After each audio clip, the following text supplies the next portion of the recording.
A struggling ranch hand in rural Montana faces the loss of everything he's worked for when his family's generations-old cattle ranch is threatened with foreclosure. Believing he has nothing left to offer the world, he encounters a group of Native American veterans who show him that true wealth isn't measured in dollars or land, but in the courage to serve others and the strength found in community.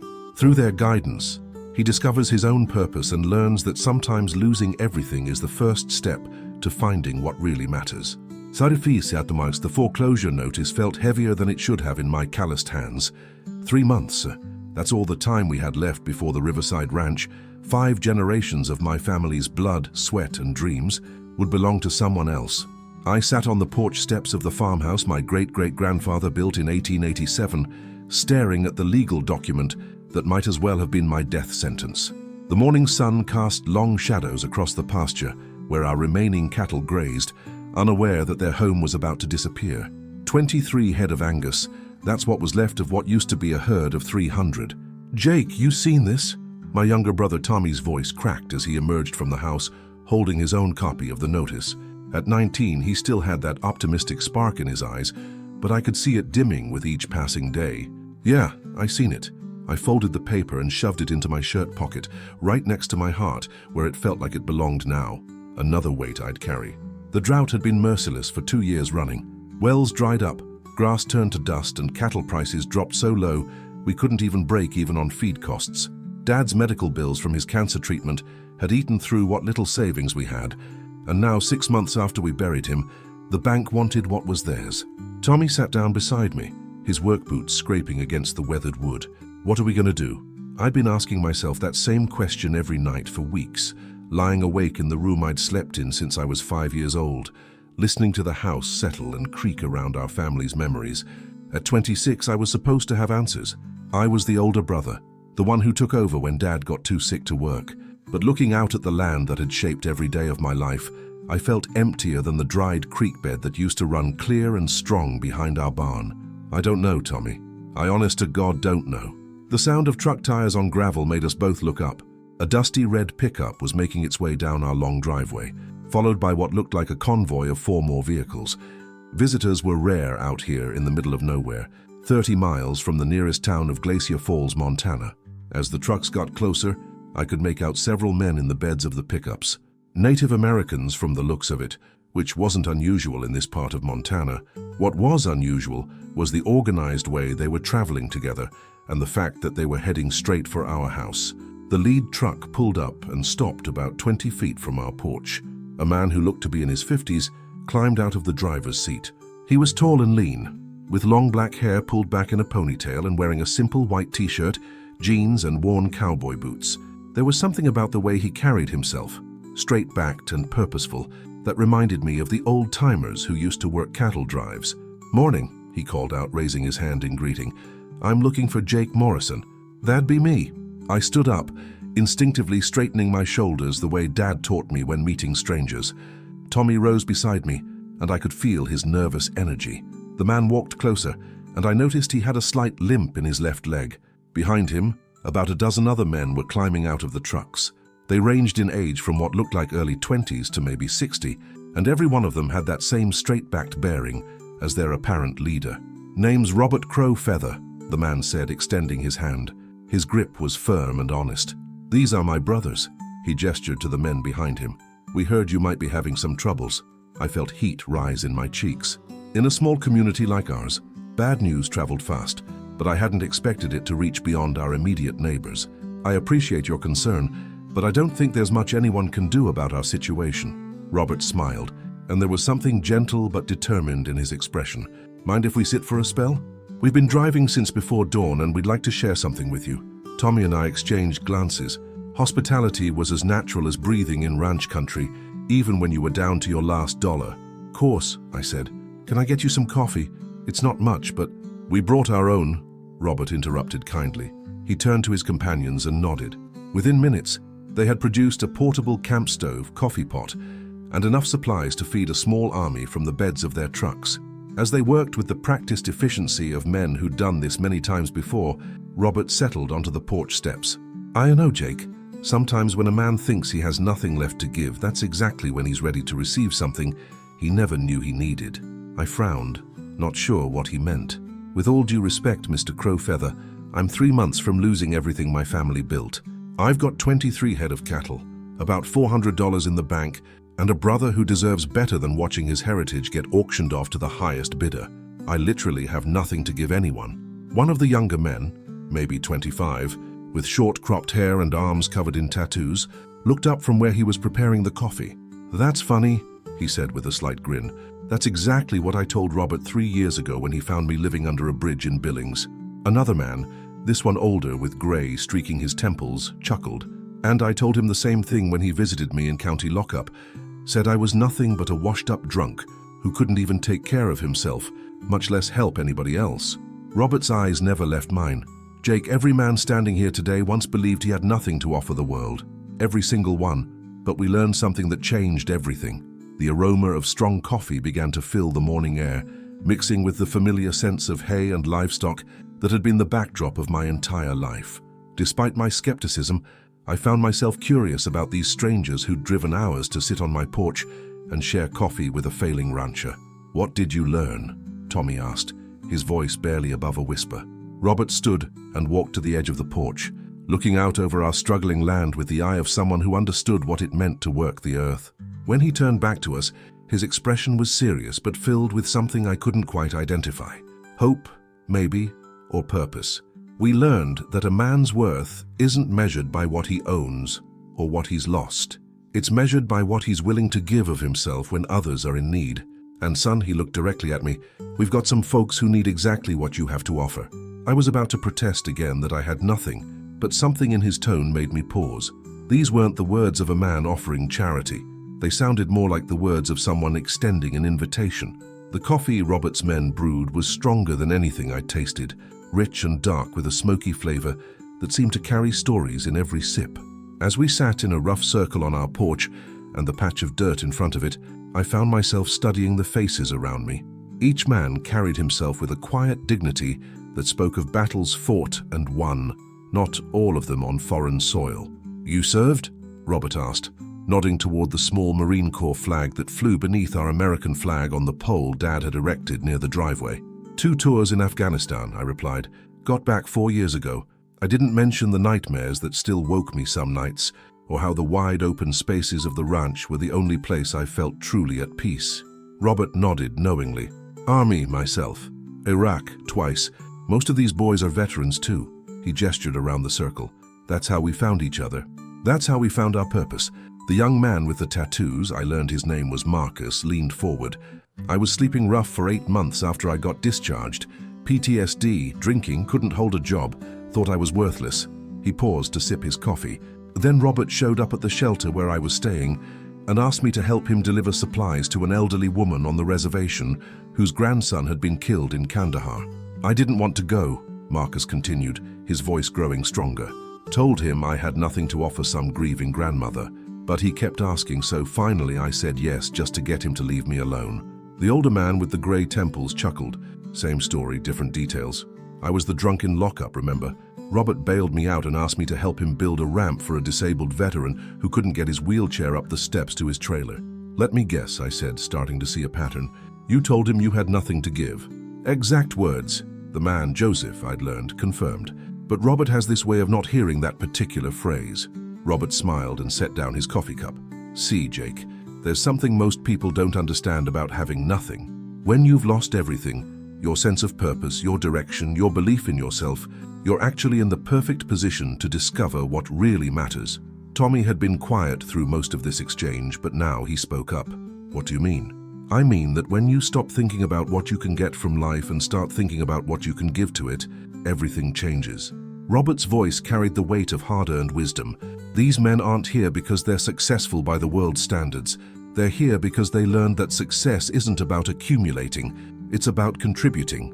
Marcus pulled out his phone and showed us a photo. "This is Mrs. Running Bear, that's her grandson Tommy mentioned. Army specialist, died from an IED outside Kabul. When we delivered those supplies, she broke down crying, not because of what we brought, but because someone remembered her boy. Someone cared enough to drive 200 miles to sit with an old woman and let her talk about her grandson."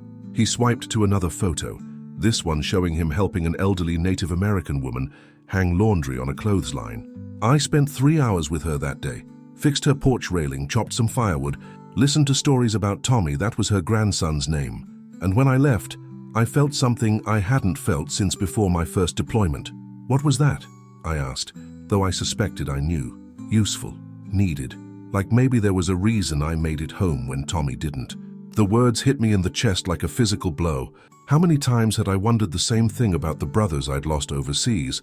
How many nights had I stared at the ceiling wondering why I got to come home to this beautiful ranch when better men than me never made it out of the mountains of Afghanistan? Joseph cleared his throat. That disabled veteran I helped build the ramp for.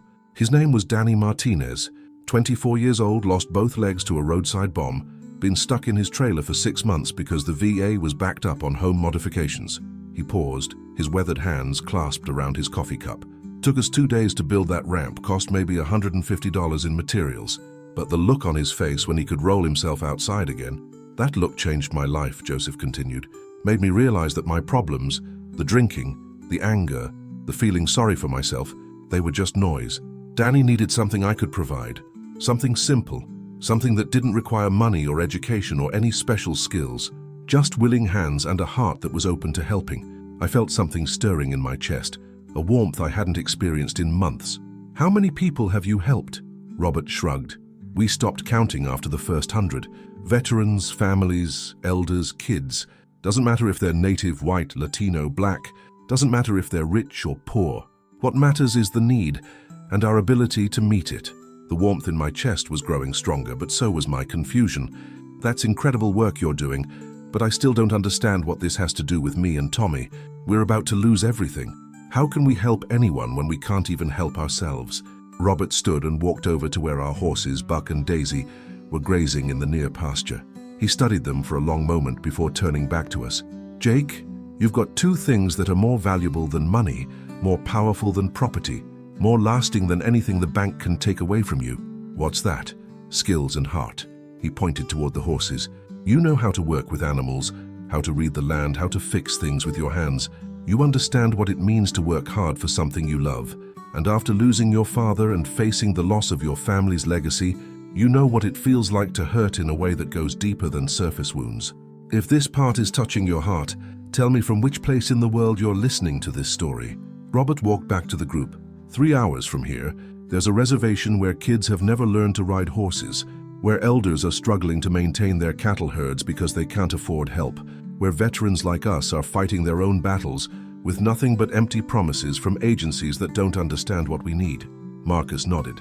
There's a youth program there that's been trying to start an equestrian therapy program for kids dealing with trauma. They've got the horses, but nobody who knows how to train them properly. And there's a community garden project that could feed dozens of families, but they need someone who understands land management, Joseph added. Robert's eyes locked onto mine. Still think you have nothing to give? The silence stretched between us as Robert's words settled into my mind like seeds finding fertile ground. I looked out over our struggling ranch, the pastures that would soon belong to someone else, the barn that housed machinery we could barely afford to fuel, the horses that had been my companions through the darkest days after Dad's death. Even if I wanted to help, I said finally, my voice rougher than I intended, we've got 3 months before the bank takes everything. How am I supposed to focus on other people's problems when I can't solve my own? Robert sat back down on the porch steps, his expression patient but determined. Jake, can I ask you something? What's the worst thing that could happen if you lose this ranch? The question caught me off guard. What do you mean? We lose everything. 5 generations of family history gone. Tommy and I become just another statistic, another family that couldn't make it work. But what happens to you personally, to who you are inside? I frowned, not understanding where he was going with this. I guess we'd have to start over somewhere else. Find work, try to rebuild. So you'd still be Jake Morrison. You'd still have your skills, your knowledge, your ability to work hard and care for others. Robert's voice was gentle but insistent. The ranch doesn't define who you are, son. It's just a place where you've been practicing being who you are. Tommy shifted beside me.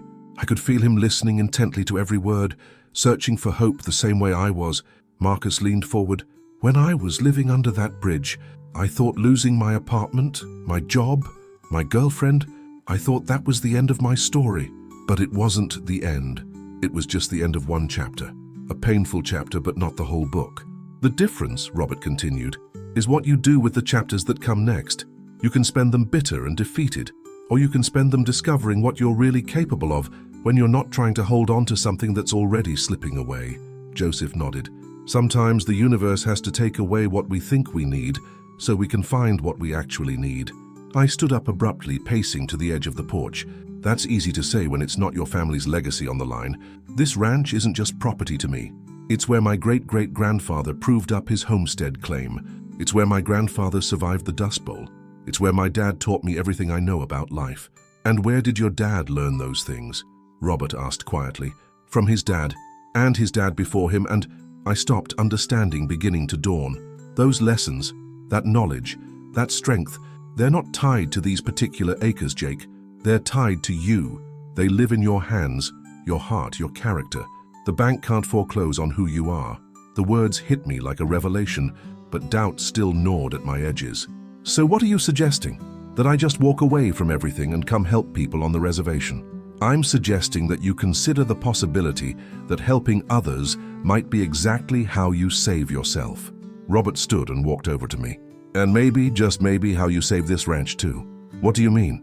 Marcus pulled out a folder from his truck.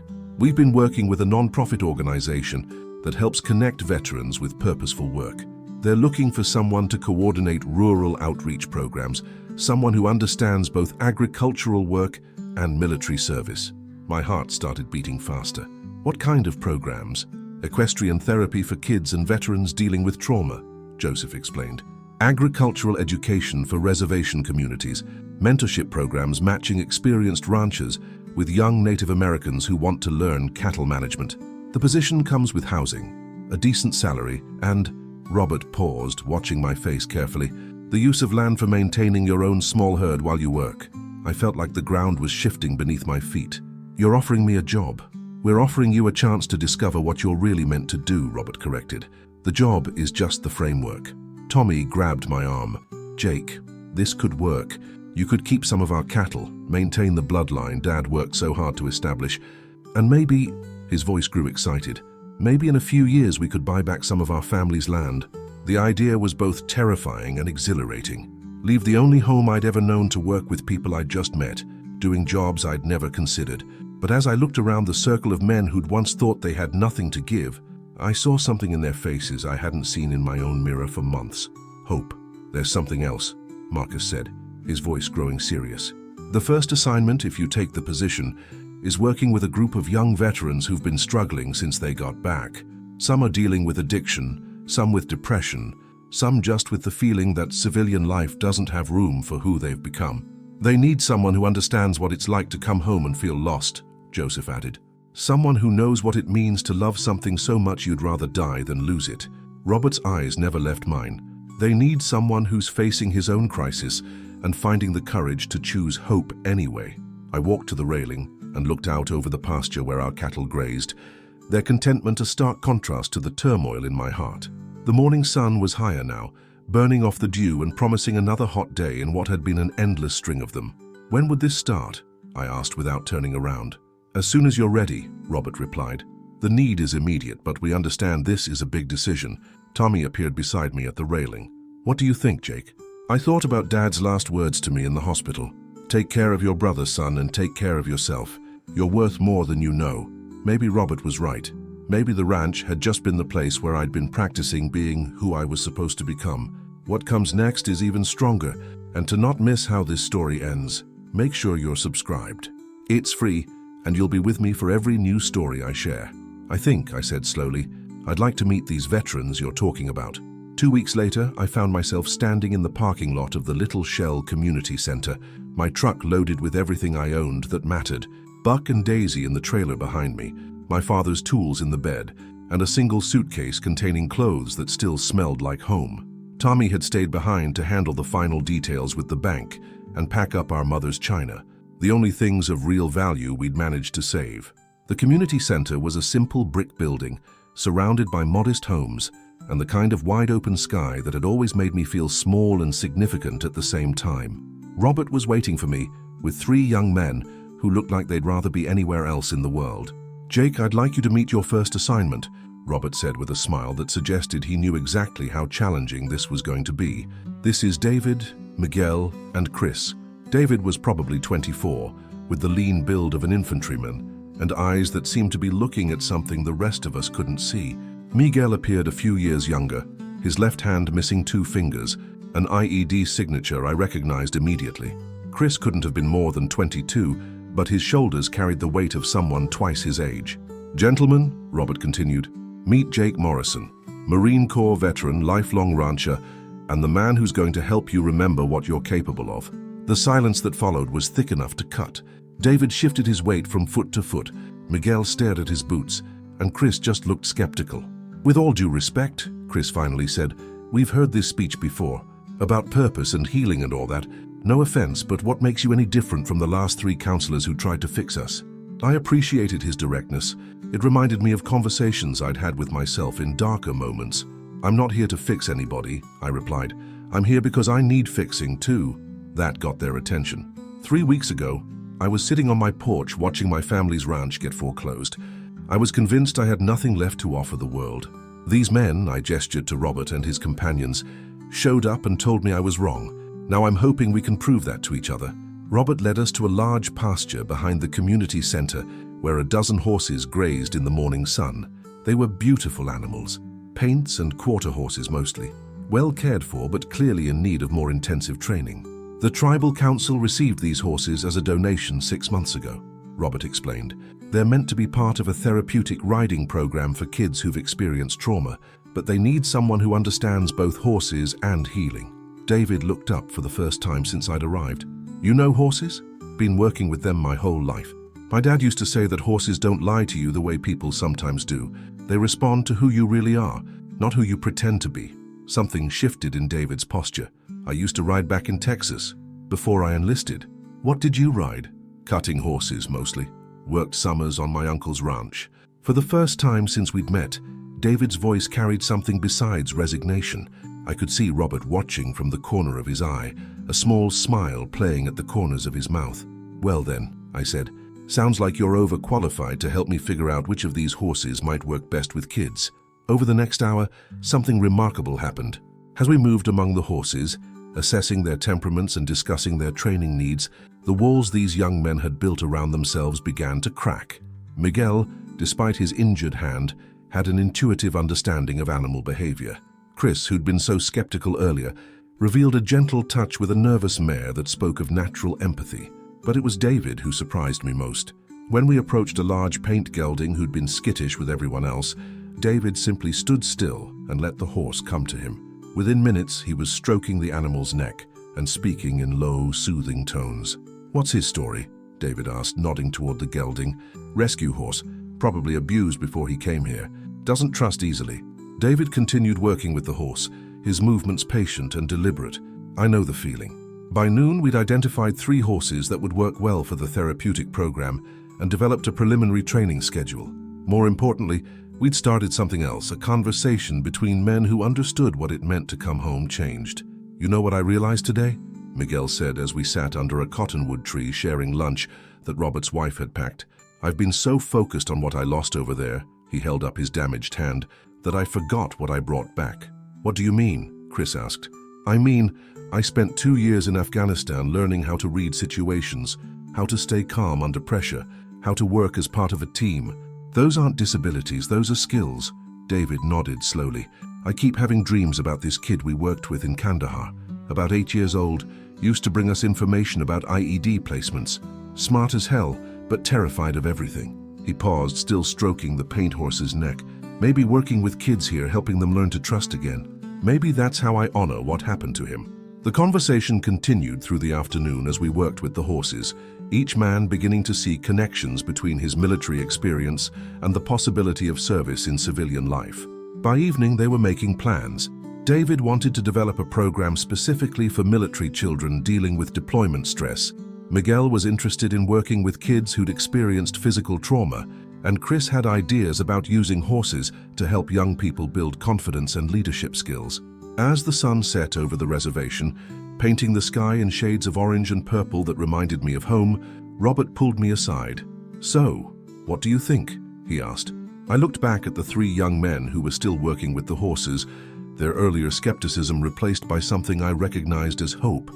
I think maybe you were right. Maybe when you have nothing left to lose, that's when you find out what you're really made of. Robert smiled. And what are you made of, Jake Morrison? I thought about my father's words, about the ranch I'd lost, and the purpose I'd found, about the young men who'd reminded me that healing happens when broken people help other broken people put the pieces back together. Same thing we're all made of, I said. Stories that matter, skills that help, and hearts that refuse to give up.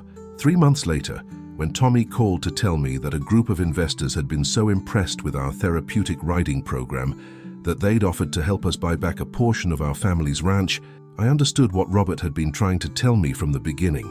Sometimes you have to lose everything to discover that you already have enough. If you want to keep hearing stories like this that remind us what we're really capable of when we choose hope over defeat, tap that subscribe button. It's free, and it means you'll be with me for every story of ordinary people discovering their extraordinary purpose. Because the truth is, we all have more to give than we know. We just have to be willing to share it.